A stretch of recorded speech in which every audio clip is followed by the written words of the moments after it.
morning students, this is class 9 science chapter number 10 gravitation part 4. Okay, see last lecture तक we have completed mass and weight, right? Weight का हमने आधा किया था, but weight we will revise it once and we will continue it. Let's see. We know that the earth attract every object with certain force, right? वो हमें पता है कि अर्थ हर एक ऑब्जेक्ट को कोई फोर्स से अट्रैक्ट करता है, right मिसेस? है ना? हाँ. So these force depend on the mass of the object and acceleration due to the gravity, right?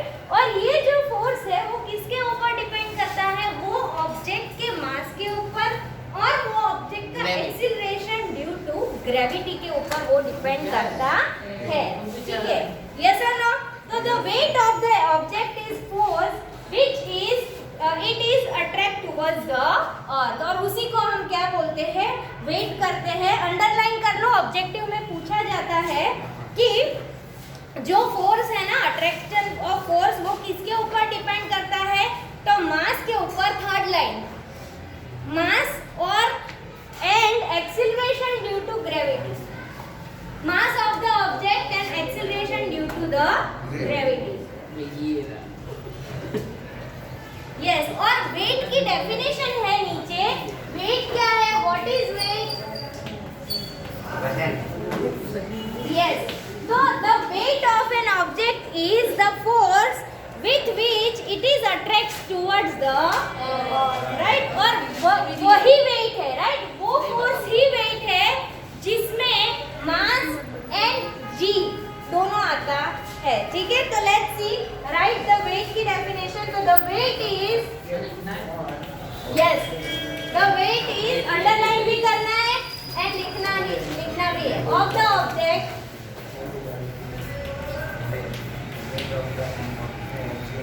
is the force with which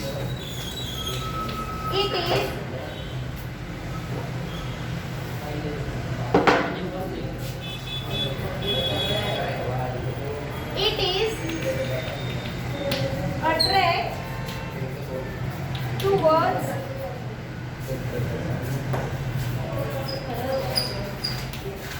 the earth.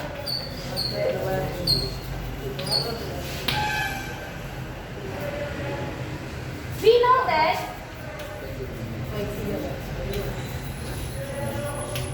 F is equal to M into A, right?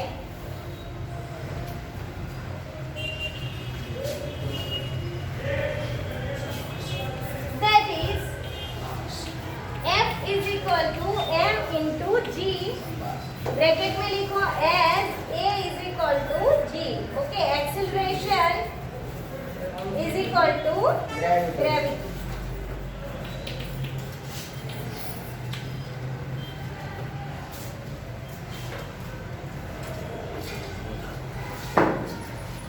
So the force of attraction of earth on an object is known as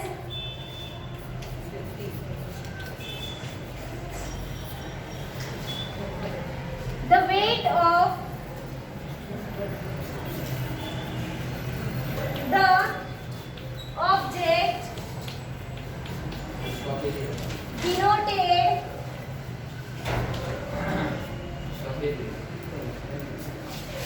by W, right?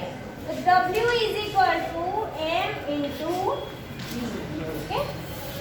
W के बाद full stop करना और W की definition लिखो M into G. जैसे force का unit क्या है? बताओ मुझे जल्दी. F. फोर्स का यूनिट. F फोर्स का यूनिट किसने ढूंढा था? N, capital N, Newton. तो वेट का यूनिट भी क्या होगा? Unit of weight capital N. मैं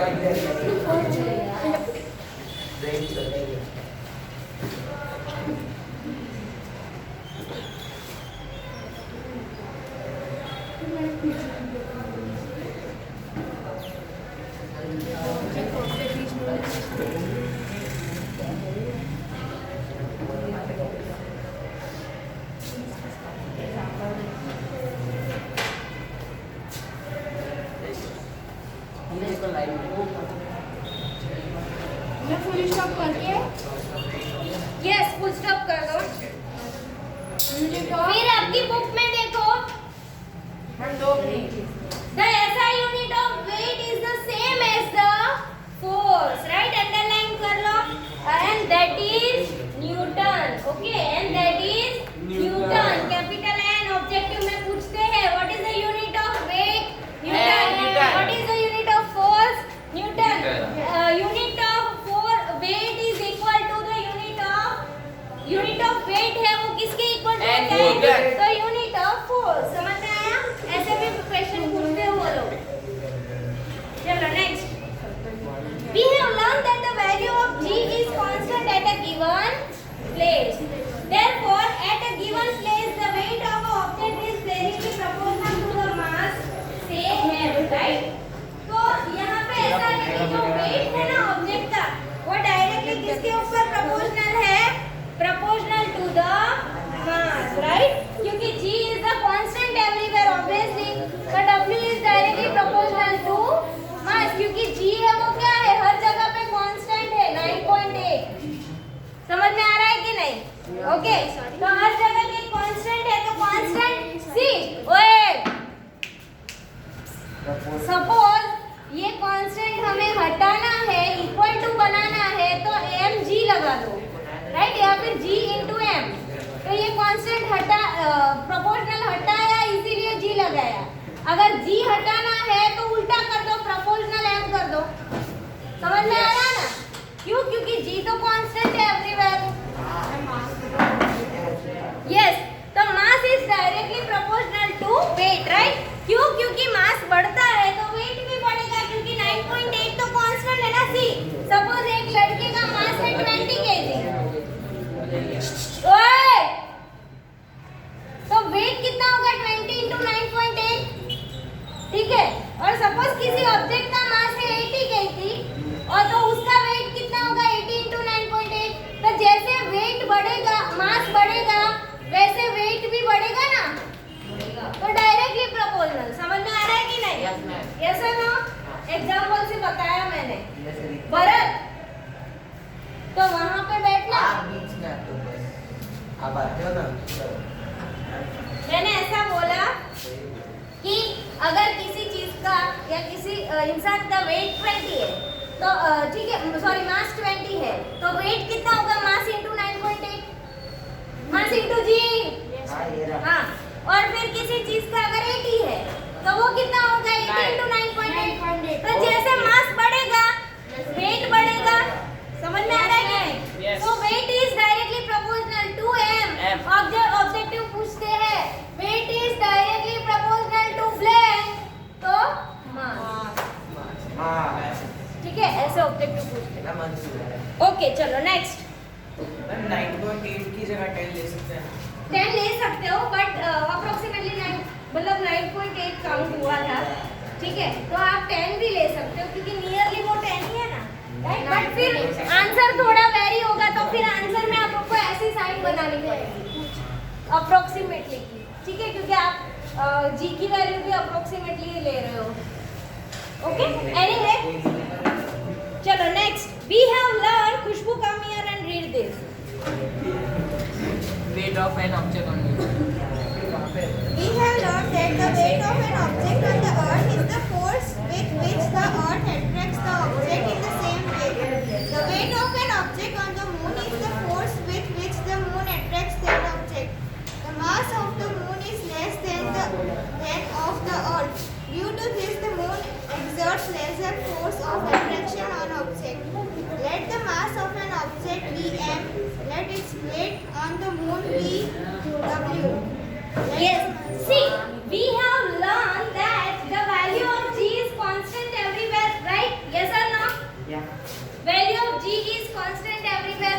Okay. So therefore, a given place, the weight of the object is directly proportional to mass. अभी जैसे हमने किया उसको अंडरलाइन कर लो. Weight is directly proportional to mass. Weight is directly proportional to Deepak. Weight is directly proportional to mass. क्यों ऐसा बोला? खड़े हो जाओ. क्यों mass?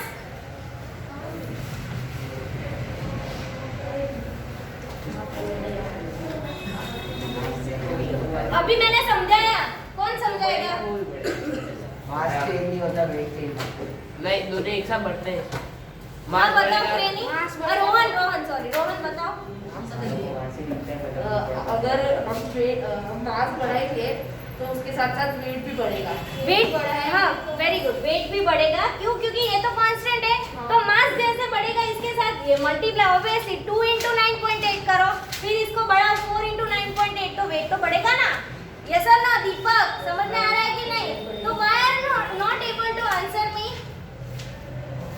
मतलब तेरा ध्यान नहीं है ऐसा और इसका ध्यान है. तो मतलब मैं क्लास में 50% बच्चे को ऐसे साइड पे लेके जा रही बोल रही हूँ कि ऐसे है मास बढ़ा है वेट से बढ़ रहा है ऐसे ऐसे मैं बता रही हूँ. तो बैठ जाओ. चलो next. Let the mass of an object be m. Let the weight on the moon be w. Let the mass of ये आगे कर रहे हैं ना, पीछे कर. ये आगे कर नहीं रहा. स्ट्रेट बैठो सब लोग. किसी को पीछे का सपोर्ट नहीं लेना है. पीछे वाली स्ट्रेट बैठो एवरीवन. बस अभी कोई प्रॉब्लम नहीं होगा. ठीक है चलो. by applying the universal law of gravitation, the weight of the object on the moon will be w is equal to g m multiply m divided बस वो तो ओके. सी तो weight of the object on the moon right. तो यहाँ पे आपको बैठ जाओ. Very good. यहाँ पे आपको सारी वैल्यूज दी गई है. वेट कैसे ढूंढते हैं? तो F की जगह पे W लगा दो राइट. तो क्या फॉर्मूला बनेगी? G(m)m/r². आर यू गेटिंग और नॉट? सिर्फ F की जगह पे हमने W लगा दिया. समझ में आ रहा है? क्यों? क्योंकि F इज W है ना. यहाँ पे क्या प्रूव कर रहे हैं हम लोग? जो फोर्स लग रहा है वही वेट है. ऐसा प्रूव किया ना हमने राइट. तो F की वैल्यू F की जो हमने फॉर्मूला बनाई थी कैपिटल G कैपिटल M/r². ये फॉर्मूला जो हमको मिली थी उसमें आप F की बदले W लगा सकते हो. यस. है ना. हाँ तो उससे हम लोग मून का जो वेट है राइट वो काउंट कर सकते हैं ना. किसी का भी वेट काउंट कर सकते हैं. कैसे? देखो तो सी आपको अर्थ की कंपेयर में मून का वेट. हाँ अर्थ की कंपेयर में मून का वेट काउंट कर सकते हैं. कैसे? तो दो ऑब्जेक्ट में कैपिटल M इज अर्थ का मास, स्मॉल m इज मून का मास. डिस्टेंस मतलब दोनों के बीच का डिस्टेंस. और G कैपिटल G तो है हमारे पास ग्रेविटेशन कांस्टेंट. समझ में आ रहा है कि नहीं? यस. उसकी वैल्यू क्या है कैपिटल G की? 6.7 मल्टीप्लाई 10⁻11. Very good. फिर कैपिटल M वो आपको दिया गया है. देखो अर्थ का मास दिया है. फिर दूसरा स्मॉल m दिया है. मतलब मून का मास दिया है ना बॉक्स में. समझ में आ रहा है कि नहीं? और नीचे क्या है? r² मतलब दोनों का रेडियस, दोनों का डिस्टेंस. डिस्टेंस कैसे ढूंढोगे आप? दो सर्कल के बीच का, इसका रेडियस और इसका राइट. ऐसे आप ढूंढोगे ना. यस और नो? ओके. तो आपको वो दिया गया है राइट. तो r² आप कर दो. ठीक है. करने लास्ट में आपको कैलकुलेशन करके ये आपको याद रखना है सीधा. ठीक है. क्या है? मून का 1/6. ओके. मून का वेट क्या है? 1/6 कंपेयर टू द अर्थ. ठीक है. समझ में आ रहा है कि नहीं?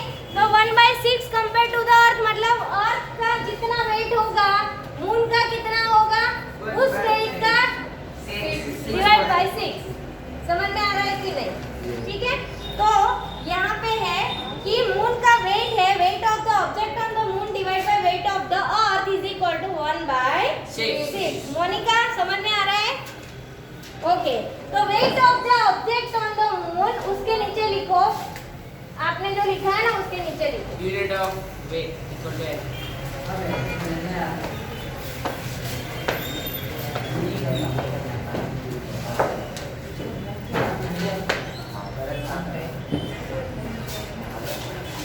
इम्पोर्टेंट पॉइंट है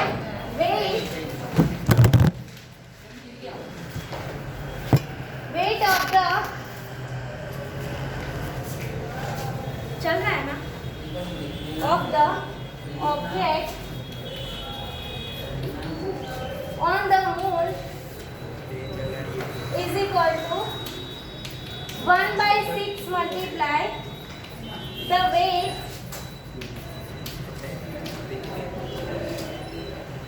on the earth.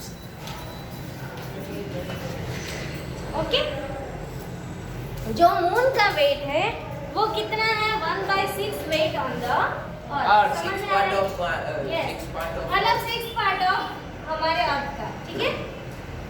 Science city गए हो कभी?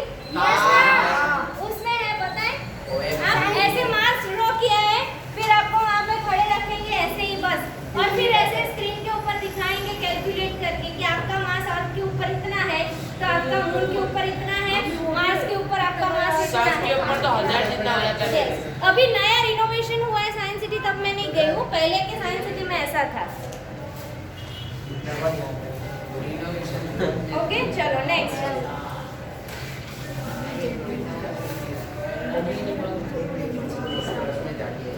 Thrust and pressure, pull and push.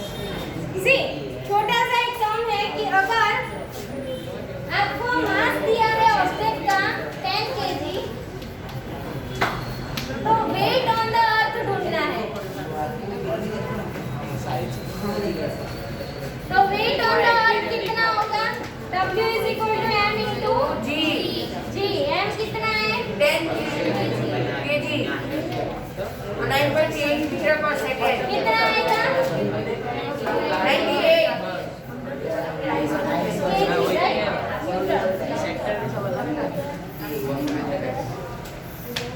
और अगर मून के ऊपर बोले तो इसी ऑब्जेक्ट का मून के ऊपर बोले तो 98/6 कर दो.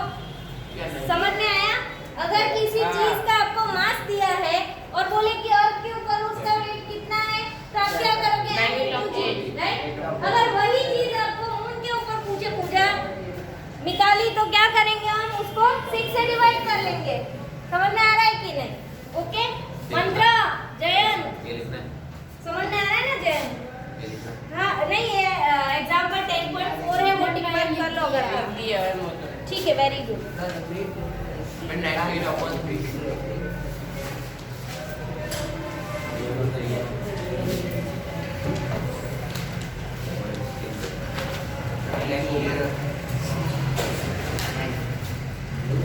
टेन 10.4 है ये जो example 10.4.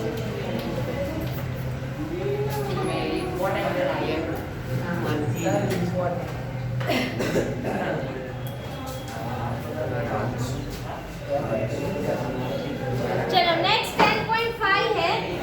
Thrust and pressure, pull and push.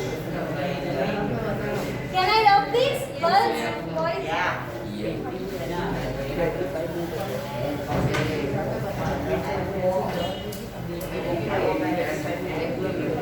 चलो एग्जाम्पल 10.5 लिखो. वो ऊपर साइंस के नीचे. An object weight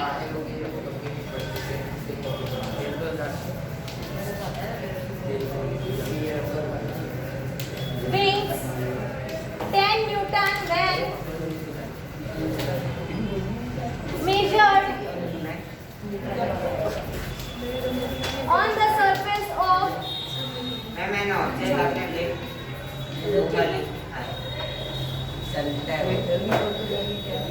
नहीं क्वेश्चन में वही है. वेट्स मतलब उसका वेट मेजर किया है. ऐसा है वेट्स और वेट है.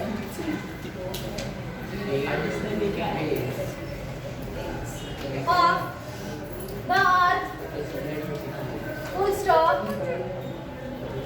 what would be its weight when measured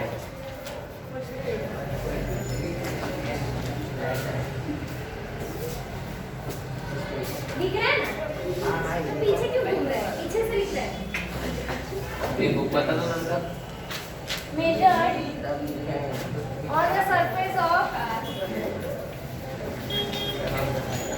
moon.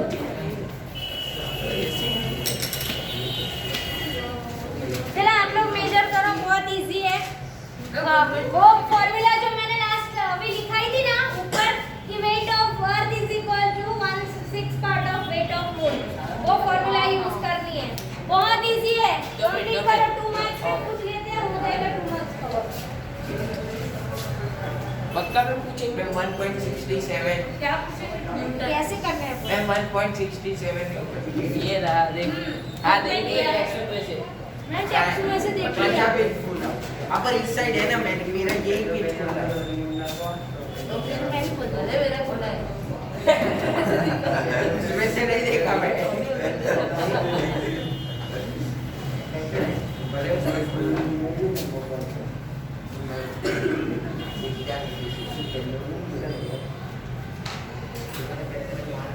चलो कैलकुलेट करो फटाफट। और कौन करेगा बोर्ड पे आके? प्रिंस हो गया। रईस करेगा। रईस इसमें देखिए देख के नहीं है, बिना देखे करो ना। उसमें क्या है? ये दिस डिवाइड बाय 6 करना है, दैट्स इट। 10/6 मैं कर दूं? हाँ जाओ। No ma'am. is equal to 10/6।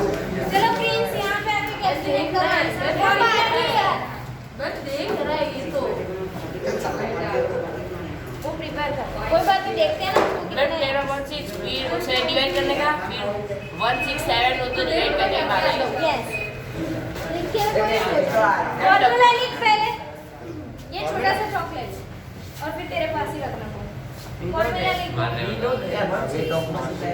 Weight mass भूल गया मैं तो भूल गया याद है वेट मैम मैम मास्क पर सी यहाँ पे जो WE लिखा है that means wait of earth and WM that means moon. Okay wait of moon and weight of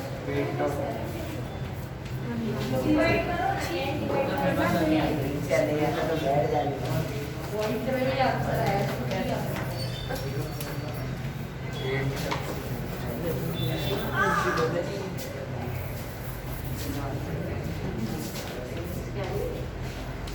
actually 1.66 आना चाहिए। मैम 6 पर 6 रिकरिंग टर्म है ना, तो इसलिए उन्होंने 7 फॉर्मूला का है। या रिकरिंग टर्म होगा ना 6 मल्टीप्लाई। करेक्ट कम रहता तो एक बराबर है हां बराबर है एक्चुअली 1.666 चलता जाएगा, इसलिए उन्होंने 6 7 वही तो ना, ऊपर लेने के लिए ये क्यों है? 6 कहां से आया? अबे 6 इसका पार्ट ही तो है 1/। डिवाइड करो। चलो वो इधर आओ। 1 डिवाइड करो 10/6।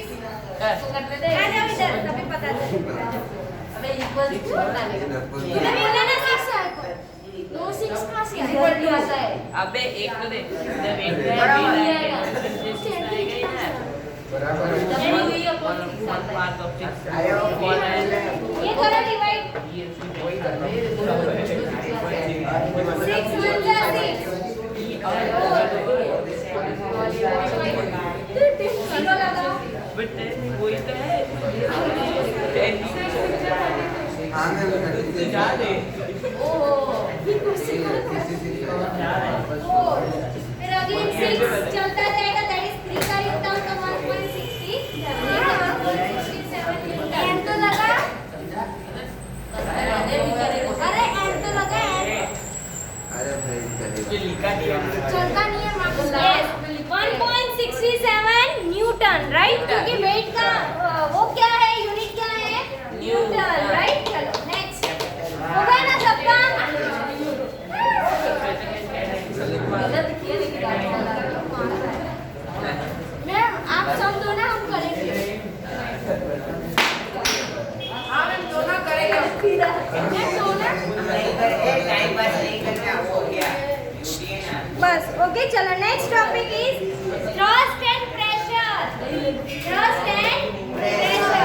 ओके चलो thrust and pressure Mitali read करो हम यहाँ। एम थ्रस्ट मतलब Yeah, force acting on an object. मैं सब समझाती हूँ, इधर आ जाओ। Thirst and pressure.